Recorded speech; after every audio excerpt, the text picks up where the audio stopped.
For a little while now, I've been getting several questions about what kind of cameras I recommend, what kind of camera equipment I use to make all the vlogs and the different videos. So in today's video, I'm going to answer as many of your questions as possible. If you love tech, you are going to love today's video. Thank you so much for taking the time to send me those questions. Let's jump right in. The first question comes from Mike. Do you ever feel uncomfortable walking around, talking to a camera, and/or sitting at a table in a restaurant alone? Good question, Mike. To be honest, when I first started vlogging, I did try and avoid some of the crowd so I could kind of be by myself while I'm vlogging to the camera, but over time I have learned that I truly love the entire process. I don't mind vlogging in front of opening day crowds. It is just so much fun for me. So it just has taken time for me to develop those skills and say to myself, you know what, I am more than happy to do this. I enjoy this. I don't mind if someone else sees me doing it. It's not a problem at all for me. So it just has taken time and practice. The next question comes from Pixie. Hi Michael, what video editing software do you use? Can you recommend a simple video editor for home videos? I want to start making family vacation videos to keep for memories, but I find editing videos so time consuming. Thanks for putting out so much happiness into the world. Well, I really appreciate the question, Pixie, and your very kind comment. To edit my videos, I currently use Final Cut Pro on my iMac behind me. I love that program. I have used it for several years, but before that I was using a program called iMovie, which is totally free on almost every Apple device. I do recommend it, especially if you're just doing family videos or just getting started with vlogging. It is a great piece of software. Before that, I was using Windows Movie Maker, which I don't really like. iMovie I think is much better, but I don't even know if Windows Movie Maker is still out, but iMovie is a great solution. It's a free one. I definitely recommend it. You mentioned that editing is very time consuming. Yes, it is. For one of my vlogs, just as an example, on our most recent adventure, I would record 6 hours of footage during one day, and I would edit that back here at home. That would take me between 6, 8, maybe even 9 hours to edit that one day. So it does take a lot of time, but if you love it, it just goes by really fast. The next question comes from Auburn. She asks, what equipment do you take with you on a cruise? How many memory cards, tripods, cameras, etc.? Very good question, Auburn. For tripods, I bring my GorillaPod 5K. I love this one. I carry my camera, the one I'm using to film right now, on this as I'm walking around. I have my GoPro Hero 5 Black. It's the older one, but works perfectly. And I have all of my memory cards. I carry around 756 gigabytes of extremely fast SD card memory. You do not need all of this, especially if you're just starting, but I like to capture a lot of footage, and I'm still learning, as I'm going through the process of, getting better at vlogging. I find myself using less and less memory, which is really, really good, but I want to have the extra just in case I want a time lapse that takes an hour and I want to get the boat moving, or I want to get a parade going by. I have a lot of extra memory, so I don't have to worry about it. Ryan asks, do you ever feel that carrying around a big bulky camera gets in the way or ever slows you down on your magical adventures? Great videos, Michael. Keep them coming. Thank you so much, Ryan. Good question. No, I don't. I've just gotten so used to it, Ryan. When I'm walking around the parks, if I don't have something like this in my hand, I almost feel like I'm missing something. It's a weird feeling, but it fits my hand perfectly, or I hang it on my backpack as I'm walking around. I feel like it doesn't get in the way at all. From Ricardo, I see people using a gimbal. Will you be using one in the near future, and if so, will your camera support it? That's a very good question, Ricardo. I have thought about gimbals in the past. They're definitely very helpful, especially capturing super slow-mo or a time-lapse where it kind of turns slowly. Maybe in the future I will switch to a gimbal, but I love my GorillaPod. I think it's great. I can take it anywhere. It's very flexible. I can stick it anywhere I want on the ground, on a trash can. Extremely helpful. I used to use a small gimbal for my phone. I really found that it was just more of a burden to take out and balance and carry it with me and charge the batteries. I just don't prefer to use it anymore. Maybe I'll use gimbals again in the future, but it might be a long way away. The Thompson Party asks, can you recommend a good mic, maybe something not too bulky? Very good question, Thompson Party. I love my Shure VP83, and you can find a list of all the equipment that I use in the description of every single one of my videos. I try to keep that list up to date for you. I love that microphone. It's recording me right now. If you're looking for something a little bit smaller, I have heard a lot of good things about the Rode VideoMic Mini. It's much smaller, but it still captures great audio. Captain Waffle asks, hey Michael, just wondering how long your tripod is for recording. Now Disney does not allow selfie sticks or anything that extends, so this is it. That just sits like this. It's a tripod. It also carries around the camera. GorillaPod, I love it. Jivan asks, how do you vlog in the Florida rain and protect your vlogging equipment? Very good question, Jivan. I use a plastic bag. The Canon 70D, which is the camera I am filming with right now and the same camera that I vlog with, is actually relatively weatherproof. It's the microphone, the one I put on top, the Shure VP83, that is not weatherproof. So I put the entire camera and the microphone in this bag, and then I loop the lens right through the handle right there. So you can still see me and hear me pretty well, but it protects all of my equipment. I do this if it's gonna rain or even on water rides like Splash Mountain. No, keep going. Go, faster. No! Ah! Oh my gosh!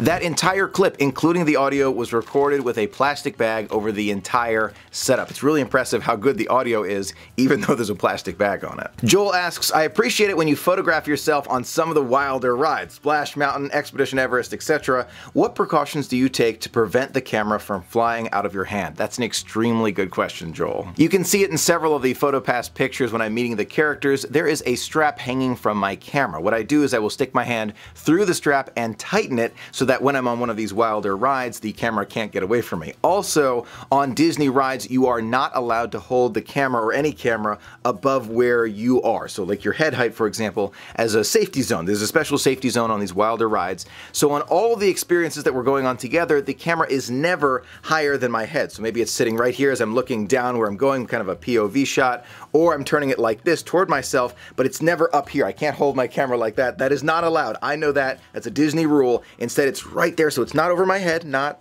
passing that head height. It's well within the safety zone, and you can still experience it with me. Michael asks, could you tell me the name of that tripod, and are you able to mount it on all the cameras? Very good question. This is the GorillaPod 5K, again, linked in the description below. It just takes a standard tripod mount. So if your camera can be mounted on a tripod, it can be mounted on this. Now, this is for big, heavy cameras. All the heavy cameras can be supported by this GorillaPod. I love it. It's great, but if I was using a smaller camera, and I have used smaller cameras before, I use something like this. So you can see there's a significant size difference here, but I'd rather have something smaller as I'm walking around the parks. This is good for supporting maybe a point-and-shoot camera or one of those super small DSLRs, but I would probably just stick with point-and-shoots for something like this. I will link this one in the description below as well, but it's great. It's a flexible tripod. You can kind of get started with vlogging with this one. Not too expensive and really does the job well. You can even detach this piece right here so you can take pictures, it comes apart, and then slip it right back in and lock it into place. I love this small one. Twilla said, so awesome. Looking forward to seeing this one. Thanks, Twilla.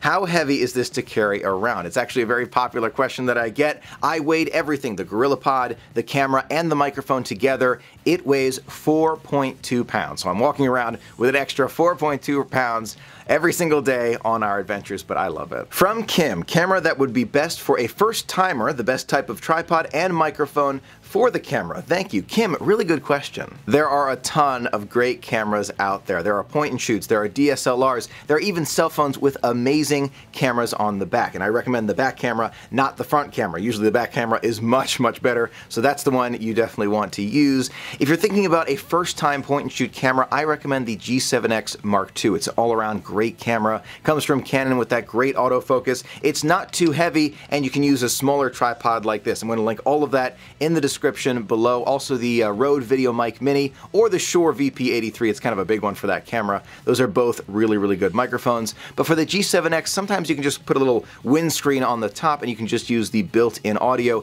especially if you're just starting out. A question from Drew. One thing I'd like to know is your suggestions on vlogging with the GoPro 7 Black. I agree with your live stream view on not vlogging with the GoPro 6 or previous generations, but I found that the GoPro 7 Black has amazing audio and video. That's great. The only drawback is the warped video effect using a GoPro, yes. What are your views on vlogging with the GoPro and using the linear settings? Good question, Drew. I have heard a lot of good things about the GoPro Hero 7. I have the 5. It does a great job at Castaway Cay and on water rides, but the audio on it just isn't good enough for vlogging. The 7, I've heard the audio is much better, but I don't think it can compare to a full microphone on the top of a point and shoot or a DSLR camera. That being said, I'm a big believer in using the cameras that you have. Yes, the differences are there between the audio and the video and the focus. However, if you have a GoPro Hero 7, don't think that that's just not good enough for YouTube. You can use your cell phone. You honestly can use these cameras for YouTube or any other videoing, and you can create amazing videos with it. So don't let the equipment stop you from creating something that you want to make. So to answer your question, Drew, if I was to choose between using my cell phone and maybe a GoPro Hero 7, I would probably try the GoPro just to see how the audio was, test it around the house, see how it sounds. If it sounds really good, then absolutely use it for vlogging. I don't think there's any requirement for what equipment you have to use on YouTube. Just use the camera that you have. Shanna asks, do you use a stabilizer? And also on average trips, asks, how many memory cards and batteries do you take? Good question, Channa. I do not use a stabilizer in terms of a gimbal. However, the Canon 70D 10 to 18mm lens, which is the lens and camera that I'm filming with right now, it has stabilization built into the lens. Not the camera, but the lens. In terms of battery and memory cards, I carry around 11 of these LPE6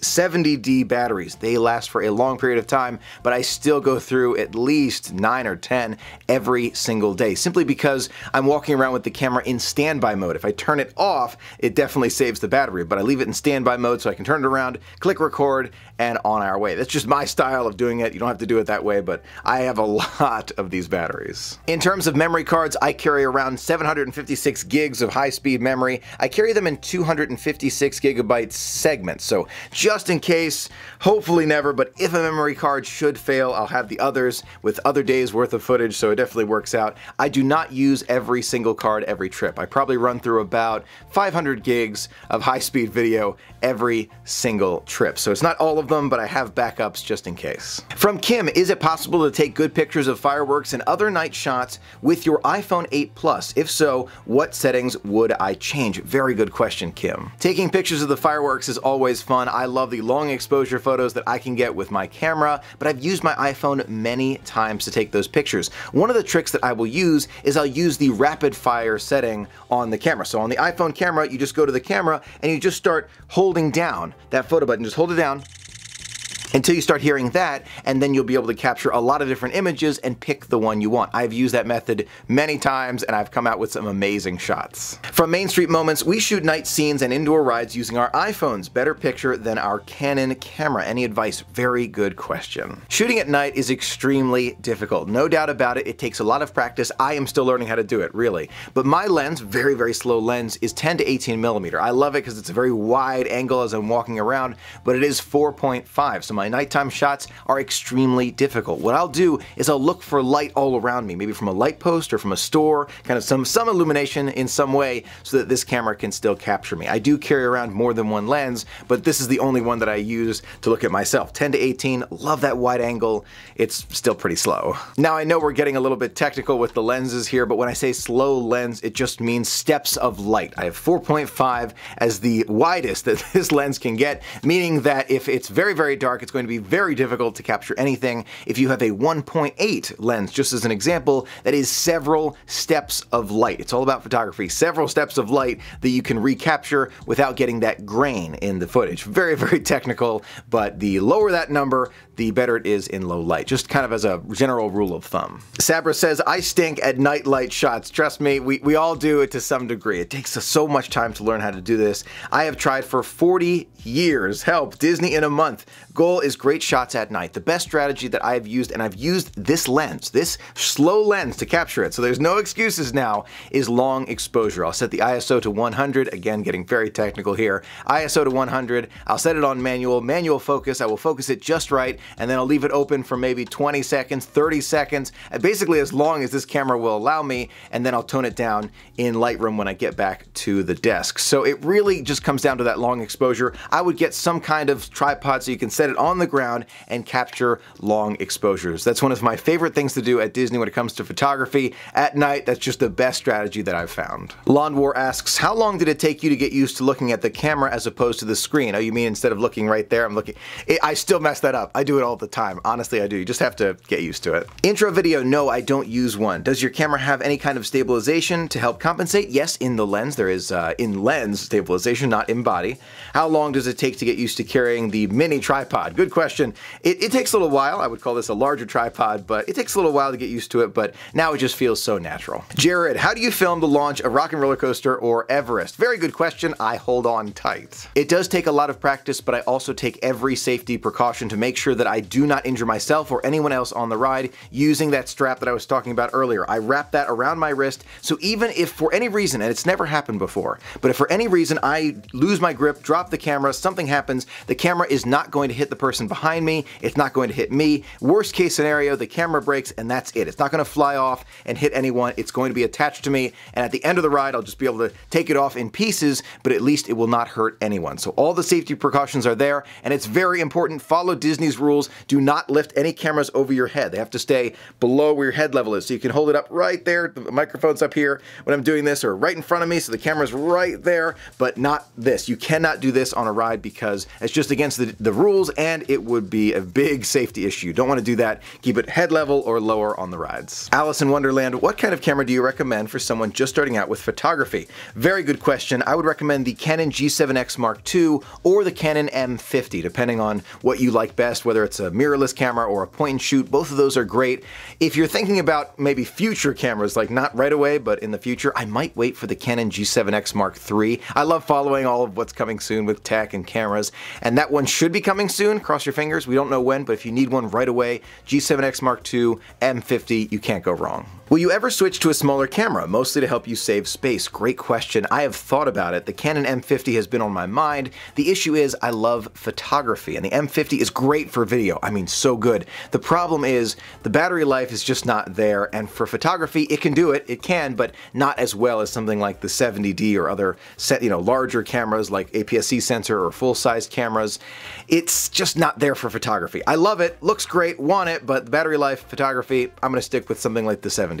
Is this your only camera? The 70D is my primary camera. I also have the GoPro Hero 5 Black, which I use at Castaway Cay and on other water attractions, but yes, this is my only camera for vlogging around the parks. How many memory cards and battery packs should I bring to the parks if I'm going to vlog it? You will not need nearly as many as I bring. I'm probably the person who brings the most memory and battery to the parks just because of my style. I have a very different style of how I like to do it. It uses so much memory and battery. I recommend if you have a 256 gigabytes and maybe 3 batteries, you're going to be in great shape. Easiest editor to use for someone who wants to make family videos more epic? iMovie. iMovie is great. What are your go-to settings for everyday filming in Walt Disney World? You know, I do sometimes switch to aperture priority, sometimes shutter priority, depending on the lighting and what's happening, but 9 times out of 10, I'm shooting in auto mode. Not green auto, but white auto, just so it doesn't have the flash come up and hit my microphone, but I use auto quite a bit. It does a great job, and I just don't like to think about that too much as I'm walking around and enjoying all of Walt Disney World, so I let the camera do most of the work, and it really does a great job. What's the best way to adjust your camera in low light areas, for example, Main Street at night? I recommend long exposures, so putting it on a tripod or the ground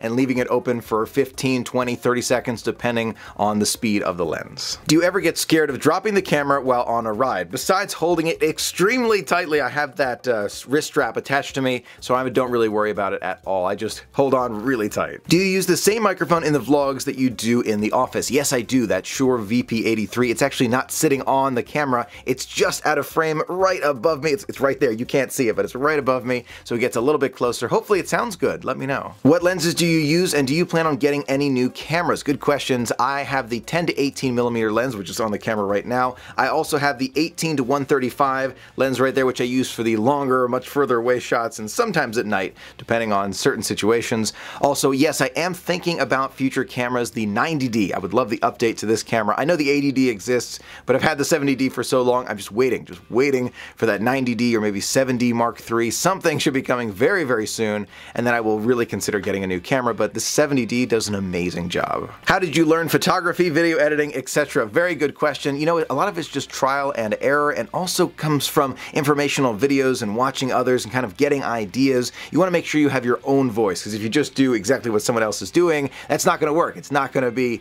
positive. It's not a contribution to the world, to the community. So I found my own voice, but also would kind of take a look, okay, how is that done? And the informational videos, and I'd kind of get ideas which would spur totally different directions for my videos. So it's kind of trial and error, learning from informational videos and getting ideas from all over. Can you show what you use to edit your photos? Of course, it's a program called Lightroom. I love Lightroom. It's part of the Adobe suite. You can change so much in there. Just make sure you are shooting your photos in the RAW format. That way you're able to change a lot of those settings, exposure, highlights, shadows. It is an amazing program. You can change a photo that is just okay to one that really is just amazing. How do you deal with the arm ache holding the camera out all day? You know, I don't hold it out all day. Sometimes I hang it on that small carabiner that's sitting on my backpack. Sometimes it's kind of lower on my arm, so I'm kind of adjusting what I'm doing, but time and practice. I'm going to be getting a Canon 80D. Is it good in your opinion? Absolutely. It's one that I've definitely looked at several times. I am still waiting for the 90D. There should be one that should be coming out relatively soon, hopefully in 2019.